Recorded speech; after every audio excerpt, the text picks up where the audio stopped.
दिल की बात आपसे सब तक मैं आरडी भाटी बंटी मित्तल के साथ आज हमारे बीच में होटल डायमंड के मालिक लियाकत जी भाई साहब हैं। तो मैं उनसे हमारे इस एपिसोड में उनसे पूछना चाहूँगा कि सर पहले तो आपको बहुत बहुत धन्यवाद और नमस्कार। नमस्कार सर। नमस्कार सर, ये पूछना आपने होटल लाइन का एक्सपीरियंस, आप इतने सालों से होटल लाइन में हैं और होटल का कारोबार भी देखते हैं, किस तरह होटल का संचालन हो रहा है, किस तरह अच्छे से अच्छा होटल को आपने मैनेज किया है।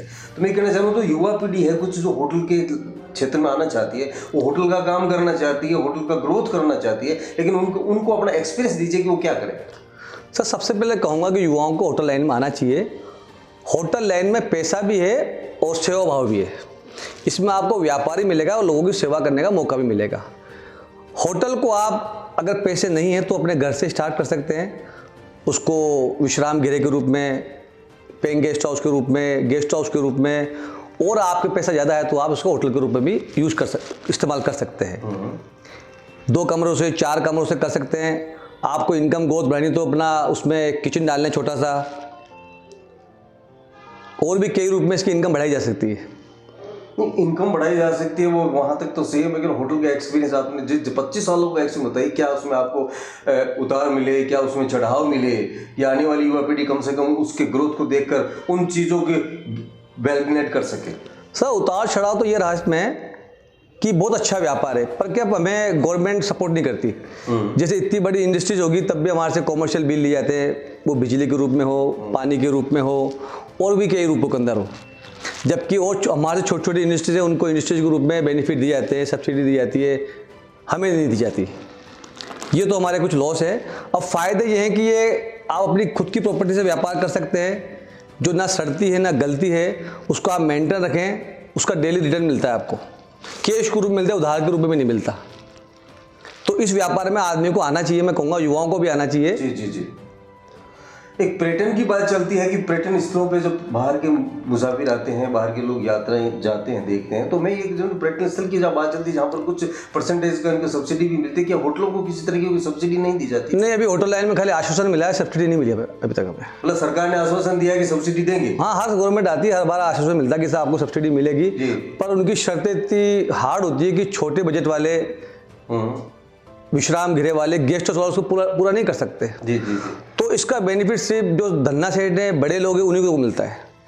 मीडियम क्लास और लो क्लास और होटल वालों को नहीं मिल पाता इसका बेनिफिट। पहले जमाने में सर होटलों का एक क्रेज था। अच्छे अच्छे राजा महाराजा होटल्स को वैल्यूर मानते थे, बड़े बड़े किलों को तक को होटल बना दिया जाता था, और वहाँ भी अवेलेबल है वो कि आने वाले पैसेंजर वहाँ भी जाते हैं, दूसरे होटलों में भी जाते हैं। तो पहले के होटलों में अब के होटलों के अंदर आप क्या कुछ बिटवीन समझते हैं क्या? सर, मैं कहूँगा पहले जो होटल लाइन थी, पहले होटल लाइन ही थी, ये पहले सेवा होता। राजा महाराजाओं के टाइम पे पहले सराय खाए बनाए जाते थे। गाँव में, शहरों में सराय खाए होते थे, जहाँ पे आदमी रात को आके रुका करता था, और गाँव से कहीं से भी उसके लिए खाना आ जाता था। जी जी। वो फ्री ऑफ कॉस्ट होता था, रहना खाना सोना सब फ्री था उसके लिए। फिर इसने लिए व्यापार करूँ। अब ये व्यापार होगा, व्यापार प्लस सेवा भाव दोनों है इसके अंदर। अब रही सब आपने कहा किलो की बात, वो सारा एक बहुत बड़ा इनकम सोर्स है वो तो, किलो का तो उसकी रेट्स बड़े हाई है, डॉलर्स के अंदर है, हजारों के अंदर है वो लोग होटल बनाने के बाद जब होटल भी ले लिया, होटल अगर आज पैसा नहीं है तो लोग क्या करते हैं कि ब्याज पे बैंकों से लेकर के भी होटल का निर्माण करते हैं। उसके बाद निर्माण करने के बाद भी फिर अपन वहाँ चलते हैं, उसी के बात पे चलते हैं कि जब होटलों का निर्माण हो गया, फिर कुछ ऐसी क्या चीज़ें होती है जो होटलों के अंदर कि उन चीज़ों को विशेष तौर से ध्यान रखा जाता है, क्या वो बताइए। सर, सबसे पहले तो आपको होटल के लिए लाइसेंस लेना पड़ेगा जी। वो चाहे आप लेबर से लेवें, निगम से लेवें, JDA से लेवें, या पर्यटक विभाग से लेवें। पर किससे लिया जाता है होटल का लाइसेंस? सर, कई डिपार्टमेंट से जो इशू करते हैं, पर्यटक विभाग भी इशू करता है, JDA भी करता है, निगम भी करता है, एक लेबर है वो भी करता है। अच्छा अच्छा, तो इसका कोई चार्ज है? यहाँ सारे चार्जेबल है ये। जी जी जी। कितना कुछ लगता है इसका चार्ज होटल के रजिस्ट्रेशन के लिए? सर, बहुत मामूली फीस, ज़्यादा फीस नहीं है इसकी, पर फॉर्मेलिटीज बहुत है। एकल खिड़की नहीं है, कई समस्या आती है गवर्नमेंट के लाइसेंस देने के लिए। तो अधिकतर लोग इसको पेइंग गेस्ट हाउस के रूप में या विश्राम गृह के रूप में चलाना पसंद करते हैं। चलो, ये बात आपने यहाँ तक आई। अब की वजह से होटल के अंदर होटल बन गया, होटल के अंदर अब क्या आने वाले जो पैसेंजर्स हैं उनसे आप क्या क्या चीज़ लेते हैं? सर सबसे पहले तो जैसे हमारे पास यात्री आता है उसका स्वागत किया जाता है जी। उसको ऐसा महसूस कराया जाता है कि अपना घर छोड़ के आया है तो उसे घर जैसा माहौल मिले, सुरक्षित रहे वो। फिर उसकी आईडी ली जाती है, आईडी का सत्यापन किया जाता है। जी। एक पुलिस ने हमारे लिए वेबसाइट बनाई है ई विजिटर के नाम से, उस पर उसकी आईडी को, फ़ोन नंबर्स को, उसके एड्रेस को अपलोड किया जाता है। जी। तो तुरंत प्रभाव से वो चीज़ वहाँ पहुँच जाती है। वो वेरिफिकेशन कर लेते हैं कि भाई कोई गलत आदमी तो होटल में आके स्टे नहीं कर रहा। अगर उनको ऐसा लगता है तो तुरंत प्रभाव से पुलिस आके उसको अरेस्ट कर सकती है। वेरिफिकेशन जब आप होटल में करते हैं तो होटल में तो जैसे मान लो आधार कार्ड लेके आपने रजिस्टर में एंट्री करते हैं तो वो तुरंत वेरिफिकेशन पुलिस में होता है क्या?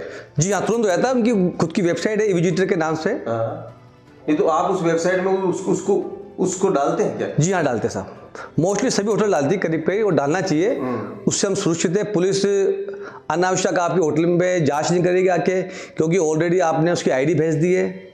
उसके बाद में मैंने एक चीज़ आज तक ही नोट की जाती है कि यदि लड़की बालिग है, लड़का भी बालिग है, उसके बाद में होटल में भी रुकते हैं, फिर भी पुलिस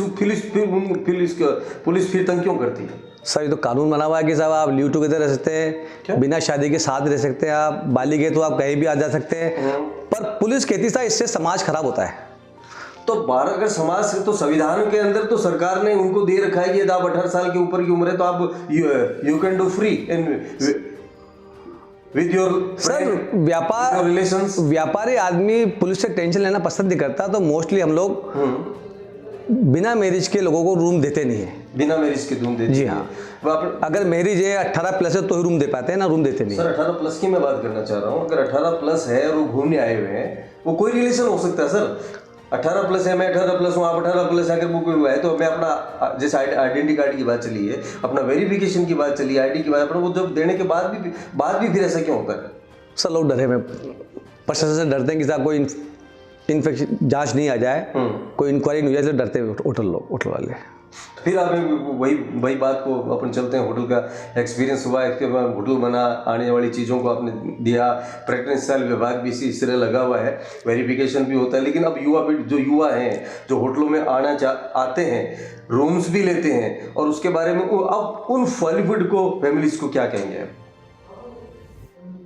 आप दोबारा एक बार रिपीट करें सवाल। मैं ये कहना चाह रहा हूँ सर कि आने वाली युवा पीढ़ी है जो क्षेत्रों के अंदर आनी है, होटलों में आ रही है, होटल में अपने, सर उनको होटल में आना चाहिए। होटल अच्छा व्यापार है, बहुत साफ सुथरा व्यापार है और बहुत बड़ी इंडस्ट्रीज है, और आने वाला कल इसका बहुत अच्छा है, बहुत उज्जवल है।